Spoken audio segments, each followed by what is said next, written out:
जान पड़ता है कि गांधी कुटुंब पहले तो पंसारी का धंधा करने वाला था, लेकिन मेरे दादा से लेकर पिछली 3 पीढ़ियों से वह दीवानगिरी करता रहा है।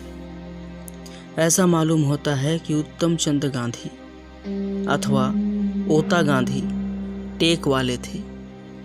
राजनीतिक खटपट के कारण उन्हें पोरबंदर छोड़ना पड़ा था और उन्होंने जूनागढ़ राज्य में आश्रय लिया था। उन्होंने नवाब साहब को बाएं हाथ से सलाम किया। किसी ने इस प्रकट अभिनय का कारण पूछा तो जवाब मिला, दाहिना हाथ तो पोरबंदर को अर्पित हो चुका है। ओता गांधी के एक के बाद दूसरा यूं 2 विवाह हुए थे। पहले विवाह से उनके 4 लड़के थे और दूसरे से 2। अपने बचपन को याद करता हूँ तो मुझे ख्याल नहीं आता ये भाई सौतेले थे। इनमें 5वें करमचंद अथवा कबा गांधी और आखिरी तुलसीदास गांधी थे। दोनों भाइयों ने बारी बारी से पोरबंदर में दीवानगिरी छोड़ने का काम किया।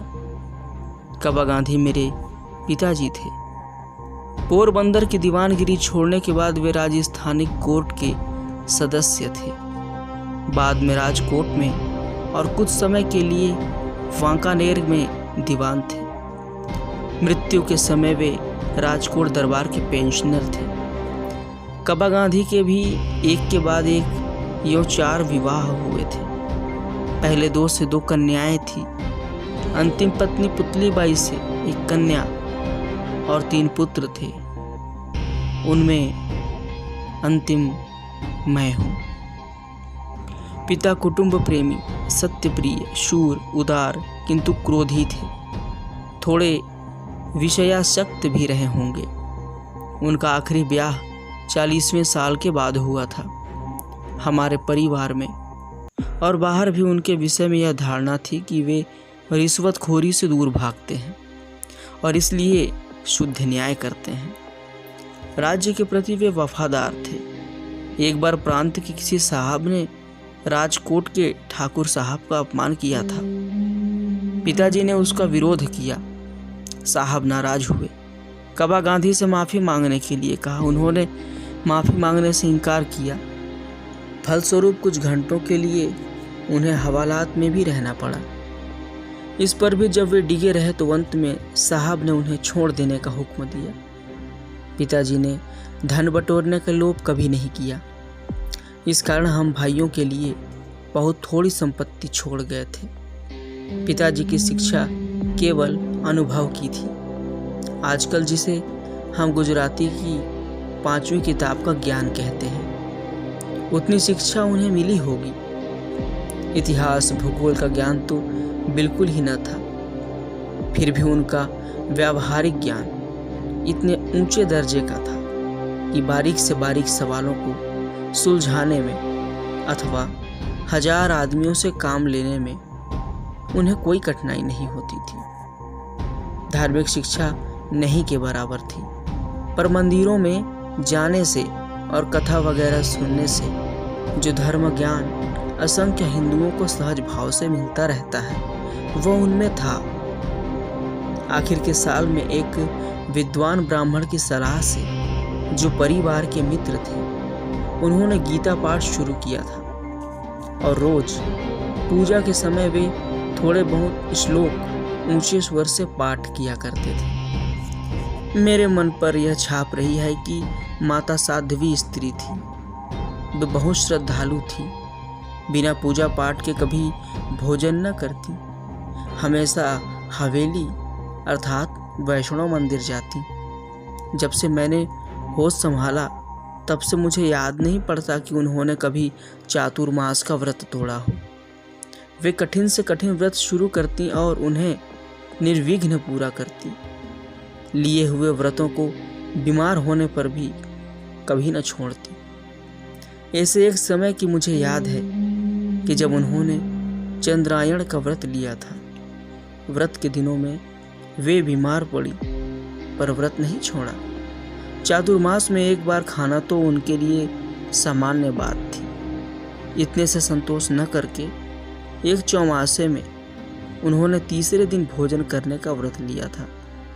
लगातार 2-3 उपवास तो उनके लिए मामूली बात थी। एक चातुर्मास में उन्होंने यह व्रत लिया था कि सूर्य नारायण के दर्शन करके ही भोजन करेंगी। उस चौमासे में हम बालक बादलों के सामने देखा करते कि कब सूरज के दर्शन हो और कब माँ भोजन करें। यह तो सब जानते हैं कि चौमासे में अक्सर सूर्य के दर्शन दुर्लभ हो जाते हैं। मुझे ऐसे दिन याद है कि जब हम सूरज को देखते और कहते, माँ माँ सूरज दिखा, और माँ उतावली होकर आती। इतने में सूरज छिप जाता और माँ यह कहती हुई लौट जाती कि कोई बात नहीं, आज भाग्य में भोजन नहीं है, और अपने काम में डूब जाती। माता व्यवहार कुशल थी, राज दरबार की सब बातें भी जानती थी। रनिवास में उनकी बुद्धि की अच्छी कदर होती थी। मैं बालक था। कभी कभी माता जी मुझे भी अपने साथ दरबारगढ़ ले जाती थी। माँ साहब के साथ होने वाली बातों में से कुछ मुझे अभी तक याद है। इन माता पिता के घर संवत 1925 की भादोवदी बारस के दिन अर्थात 2 अक्टूबर 1869 को पोरबंदर अथवा सुदामापुरी में मेरा जन्म हुआ। बचपन मेरा पोरबंदर में ही बीता। याद पड़ता है कि मुझे किसी पाठशाला में भर्ती किया गया था। मुश्किल से थोड़े पहाड़े में सीखा था। मुझे सिर्फ इतना याद है कि उस समय दूसरे लड़कों के साथ अपने शिक्षक को गाली देना सीखा था, और कुछ याद नहीं पड़ता। इस पर से मैं अंदाज लगाता हूँ कि मेरी बुद्धि मंद रही होगी और स्मरण शक्ति उन पंक्तियों के कच्चे पापड़ जैसी होंगी जिन्हें हम बालक गाया करते थे। वे पंक्तियां मुझे यहाँ देनी ही चाहिए। एकड़े एक पापड़ शेक, पापड़ कच्चो खाली स्थान, मारो खाली स्थान। पहली खाली जगह में मास्टर का नाम होता था, उसे मैं अमर नहीं करना चाहता। दूसरी खाली जगह में छोड़ी हुई गाली रहती जिसे भरने की आवश्यकता नहीं। पोरबंदर से पिताजी राजस्थानी कोर्ट के सदस्य बनकर राजकोट गए। उस समय मेरी उम्र लगभग 7 साल की होगी। मुझे राजकोट की ग्रामशाला में भर्ती किया गया। इस शाला के दिन मुझे अच्छी तरह याद है। शिक्षकों के नाम धाम भी याद हैं। पोरबंदर की तरह यहाँ की पढ़ाई के बारे में भी जानने लायक कोई खास बात नहीं है। मैं मुश्किल से साधारण श्रेणी का विद्यार्थी रहा होऊंगा। ग्रामशाला से उपनगर की शाला में और वहाँ से हाई स्कूल में। यहाँ तक पहुँचने में मेरे 12वां वर्ष बीत गया। मुझे याद नहीं पड़ता कि इस बीच मैंने किसी भी समय शिक्षकों को धोखा दिया हो, न तब तक किसी को मित्र बनाने का स्मरण है। मैं बहुत ही शर्मीला लड़का था। पाठशाला में अपने काम से ही काम रखता था। घंटी बजने के समय पहुंचता और पाठशाला के बंद होते ही घर भागता। भागना शब्द मैं जानबूझकर लिख रहा हूँ, क्योंकि किसी से बातें करना मुझे अच्छा न लगता था। साथ ही यह डर भी रहता था कि कोई मेरा मजाक उड़ाएगा तो। हाई स्कूल के पहले ही वर्ष की परीक्षा के समय की एक घटना उल्लेखनीय है। शिक्षा विभाग के इंस्पेक्टर जाइल्स विद्यालय की निरीक्षण करने आए थे। उन्होंने पहली कक्षा के विद्यार्थियों को अंग्रेजी के 5 शब्द लिखाए। उनमें एक शब्द केटल था। मैंने उसके हिज्जे गलत लिखे थे।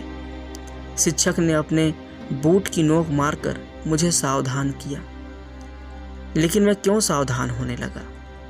मुझे यह ख्याल ही नहीं हो सका कि शिक्षक मुझे पास वाले लड़के की पट्टी देखकर हिज्जे सुधार लेने को कहते हैं। मैंने यह माना था कि शिक्षक तो यह देख रहे हैं कि हम एक दूसरे की पट्टी में देखकर चोरी न करें। सब लड़कों के 5 शब्द सही निकले और अकेला मैं बेवकूफ़ ठहरा।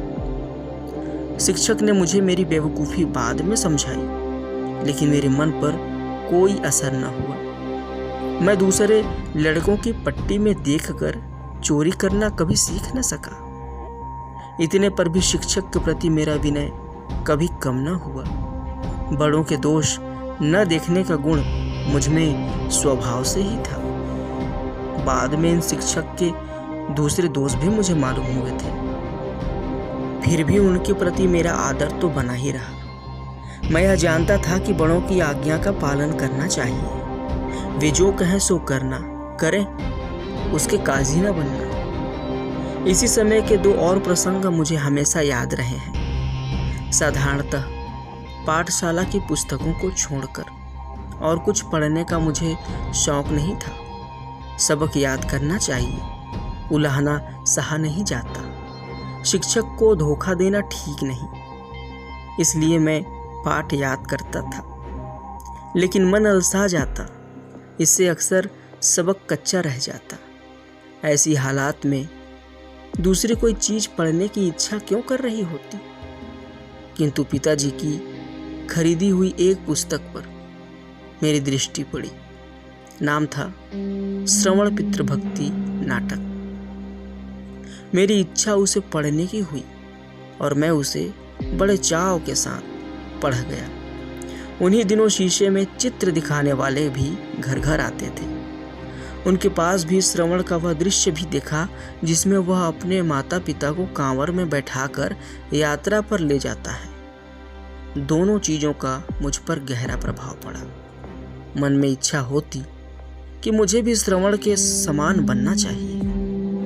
श्रवण की मृत्यु पर उसके माता पिता का विलाप मुझे आज भी याद है। उस ललित छंद को मैंने बाजे पर बजाना सीख लिया था। मुझे बाजा सीखने का शौक था और पिताजी ने एक बाजा दिला भी दिया था। उन्हीं दिनों कोई नाटक कंपनी आई थी और उसका नाटक देखने की इजाज़त मुझे मिली थी।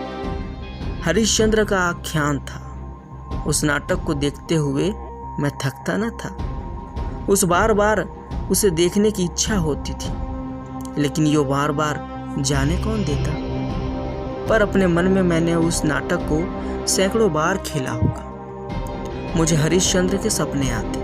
हरिश्चंद्र की तरह सत्यवादी सब क्यों नहीं होते, यह धुन बनी रहती। हरिश्चंद्र पर जैसी विपत्तियां पड़ी, वैसी विपत्तियों को भोगना और सत्य का पालन करना ही वास्तविक सत्य है।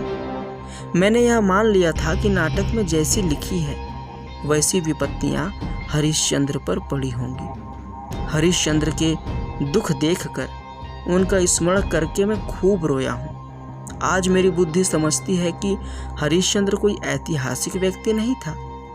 फिर भी मेरे विचार में हरिश्चंद्र और श्रवण आज भी जीवित हैं।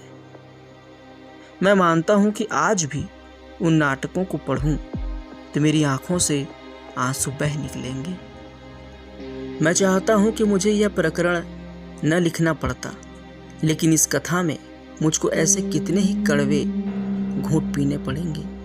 सत्य का पुजारी होने का दावा करके मैं और कुछ कर ही नहीं सकता। यह लिखते हुए मन अकुलाता है कि 13 साल की उम्र में मेरा विवाह हुआ था। आज मेरी आंखों के सामने 12-13 वर्ष के बालक मौजूद हैं। उन्हें देखता हूँ और अपने विवाह का स्मरण करता हूँ तो मुझे अपने ऊपर दया आती है और इन बालकों को मेरी स्थिति में से बचने के लिए बधाई देने की इच्छा होती है। 13वें वर्ष में हुए अपने विवाह के समर्थन में मुझे एक भी नैतिक दलील सूझ नहीं सकती। पाठक यह न समझे कि मैं सगाई की बात लिख रहा हूँ। काठियावाड़ में विवाह का अर्थ लग्न है, सगाई नहीं। 2 बालकों को ब्याहने के लिए माँ बाप के बीच होने वाला करार सगाई है। सगाई टूट सकती है। सगाई के रहते वर यदि मर जाए तो कन्या विधवा नहीं होती। सगाई में वर कन्या के बीच कोई संबंध नहीं रहता, दोनों को पता भी नहीं होता। मेरी एक एक करके 3 बार सगाई हुई थी।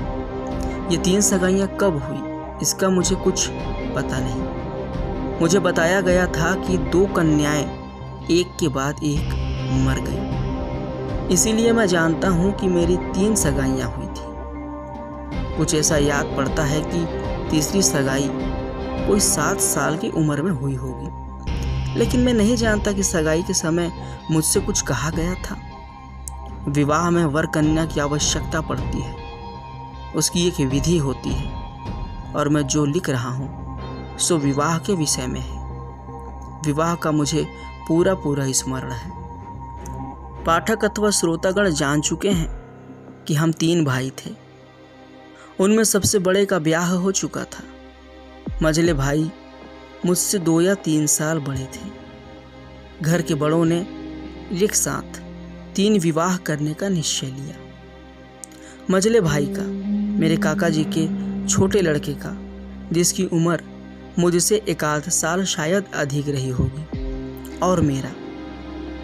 इसमें हमारे कल्याण की बात नहीं थी, हमारी इच्छा की तो थी ही नहीं। बात सिर्फ बड़ों की सुविधा और खर्च की थी। हिंदू संस्कार में विवाह कोई ऐसी वैसी चीज़ नहीं। वर कन्या के माता पिता विवाह के पीछे बर्बाद होते हैं, धन लुटाते हैं और समय लुटाते हैं। महीनों पहले से तैयारियां होती हैं, कपड़े बनते हैं, गहने बनते हैं, जाति भोज के खर्च के हिसाब बनते हैं, पकवानों के प्रकारों की होड़ बढ़ जाती है। औरतें गला हो चाहे ना हो तो भी गाने गा गा कर अपनी आवाज़ बैठा लेती हैं, बीमार भी पड़ती हैं, पड़ोसियों की शांति में खलल पहुंचाती हैं। बेचारे पड़ोसी भी अपने यहाँ प्रसंग आने पर यही सब करते होते हैं। इसीलिए शोरगुल, जूठन, दूसरी गंदगियाँ सब कुछ उदासीन भाव से सह लेते हैं। ऐसा झमेला 3 बार करने के बदले एक ही बार कर लिया जाए तो कितना अच्छा हो। खर्च कम होने पर भी ब्याह ठाठ से हो सकता है, क्योंकि 3 ब्याह एक साथ करने पर पैसा खुले हाथों खर्चा जा सकता है। पिताजी और काका जी बूढ़े थे, हम उनके आखिरी लड़के ठहरे, इसलिए उनके मन में हमारे विवाह रचाने का आनंद लूटने की वृत्ति भी रही होगी। इन और ऐसे दूसरे विचारों से ये तीनों विवाह एक साथ करने का निश्चय किया गया, और इसके लिए तैयारियां और सामग्री जुटाने का काम तो जैसा कि मैं कह चुका हूँ महीनों पहले से शुरू हो चुका था। हम भाइयों को तो सिर्फ तैयारियों से ही पता चला कि ब्याह होने वाला है। उस समय मेरे मन में अच्छे कपड़े पहने, बाजे बजने, वर यात्रा के समय घोड़े पर चढ़ने, बढ़िया भोजन मिलने, एक नई बालिका के साथ विनोद करने आदि की अभिलाषा के सिवा दूसरी कोई खास बात रही हो, इसका मुझे स्मरण नहीं है। विषय भोग की वृत्ति तो बाद में आई। वह कैसे आई इसका वर्णन मैं कर सकता हूँ, पर पाठक ऐसी जिज्ञासा न रखें। मैं अपनी शर्म पर पर्दा डालना चाहता हूँ। जो कुछ बतलाने लायक है वह इसके आगे आएगा, किंतु इस चीज के ब्यौरे का उस केंद्र बिंदु से बहुत ही थोड़ा संबंध है जिसे मैंने अपनी निगाह के सामने रखा है। हम 2 भाइयों को राजकोट से पोरबंदर ले जाया गया। वहाँ हल्दी चढ़ाने आदि की जो विधि हुई वह मनोरंजक होते हुए भी उसकी चर्चा छोड़ देने लायक है। पिताजी दीवान थे, फिर भी थे तो नौकर ही। इस पर राजप्रिय थे, इसलिए अधिक पराधीन रहे। ठाकुर साहब ने आखिरी घड़ी तक उन्हें छोड़ा नहीं। अंत में जब छोड़ा तो ब्याह के 2 दिन पहले ही रवाना किया। उन्हें पहुंचाने के लिए खास डाक बैठाई गई, पर विधाता ने कुछ और ही सोचा था। राजकोट से पोरबंदर 60 कोस है। बैलगाड़ी से 5 दिन का रास्ता था। पिताजी 3 दिन में पहुंचे। आखिरी मंजिल में तांगा उलट गया। पिताजी को कड़ी चोट आई। हाथ पर पट्टी, पीठ पर पट्टी। विवाह विषयक उनका और हमारा आधा आनंद चला गया। फिर भी ब्याह तो हुए ही। लिखे मुहूर्त कहीं टल सकते हैं? मैं तो विवाह के बाल उल्लास में पिताजी का दुख भूल गया। मैं पितृभक्त तो था ही, पर विषय भक्त भी तो वैसा ही था ना। यहाँ विषय का मतलब एक इंद्रिय का विषय नहीं है, बल्कि भोग मात्र है। माता पिता की भक्ति के लिए सब सुखों का त्याग करना चाहिए। यह ज्ञान तो आगे चलकर मिलने वाला था, इस पर भी मानो मुझे इस भोगेच्छा का दंड ही भुगतना हो। इस तरह मेरे जीवन में एक विपरीत घटना घटी जो मुझे आज तक अखरती है। जब जब निष्कुला आनंद का त्याग न टकेर वैराग बिना, करिए कोटि उपाय जी, गाता हूँ या सुनता हूँ तब तब यह विपरीत और कड़वी घटना मुझे याद आती है और शर्म आती है। पिताजी ने शरीर से पीड़ा भोगते हुए भी बाहर से प्रसन्न दिखने का प्रयत्न किया और विवाह में पूरी तरह योग दिया। पिताजी किस किस प्रसंग पर कहाँ कहाँ बैठे थे, इसकी याद मुझे आज भी जैसी की वैसी बनी है। बाल विवाह की चर्चा करते हुए पिताजी के कार्य की जो टीका मैंने आज की है, वह मेरे मन ने उस समय थोड़ी ही की थी। तब तो सब कुछ योग्य और मनपसंद ही लगा था। ब्याहने का शौक था और पिताजी जो कर रहे हैं ठीक ही कर रहे हैं ऐसा लगता था, इसलिए उस समय की स्मरण ताजे है। मंडप में बैठे, फेरे फिरे, कंसार खाया खिलाया और तभी से वर वधू साथ में रहने लगे। वह पहली रात, दो निर्दोष बालक अनजाने संसार सागर में कूद पड़े। भाभी ने सिखलाया कि मुझे पहली रात में कैसा बर्ताव करना चाहिए। धर्मपत्नी को किसने सिखलाया सो पूछने की बात मुझे याद नहीं। अब भी पूछा जा सकता है पर पूछने की इच्छा तक नहीं होती। पाठक यह जान ले कि हम दोनों एक दूसरे से डरते थे, ऐसा भास मुझे है। एक दूसरे से शर्माते तो थे ही। बातें कैसे करना, क्या करना, सो मैं क्या जानूं। प्राप्त सिखावन भी क्या मदद करती। लेकिन क्या इस संबंध में कुछ सीखना जरूरी होता है? जहाँ संस्कार बलवान है वहाँ सिखावन सब गैर जरूरी बन जाती हैं। धीरे धीरे हम एक दूसरे को पहचानने लगे, बोलने लगे। हम दोनों बराबरी की उम्र के थे, पर मैंने तो पति की सत्ता चलाना शुरू कर दिया।